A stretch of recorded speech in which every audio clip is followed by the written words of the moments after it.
Magandang araw. Gusto mo bang malaman kung saang BIRRDO ka naka-assign? Sa video na ito ituturo ko kung paano at aalamin na din natin ang kanilang contact number, office address at ang kanilang email address.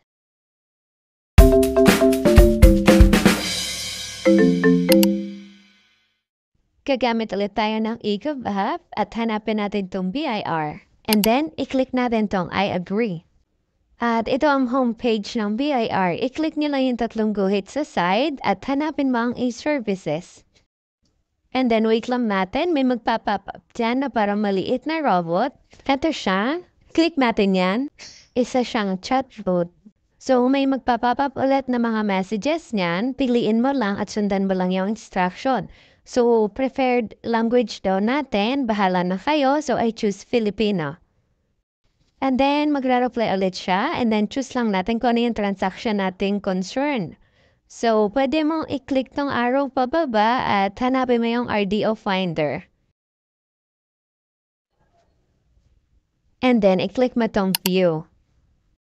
Ang sabi dito, kung maglalagay daw tayo ng TIN number, hindi na kailangang ilagay yung hyphen o yung dash.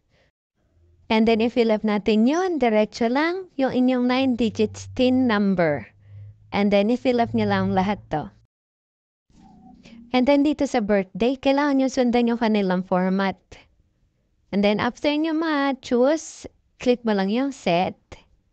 And then, i-click lang natin tong submit.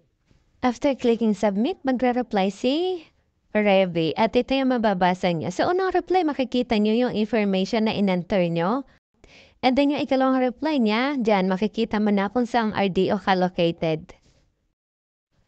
So, alam na natin ngayon yung ating RDO. Scroll down lang po and then i-click mo lang tong I'm good para mag-exit tayo dito sa chat box tab. After nating malaman ang ating RDO, kukunin naman natin ang information ng kanilang contact number, RDO address at ang kanilang email address. So, from eGov app ulit, hanapin mo yung BIR. And then, mula sa BIR main page, i-click mo itong tatlong line sa taas at pindutin mo itong Contact Us.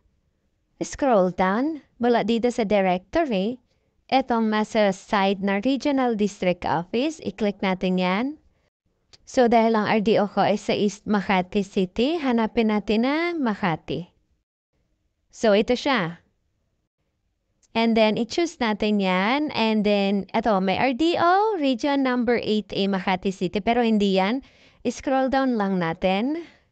Hanggang sa makita natin yung 047 East Makati.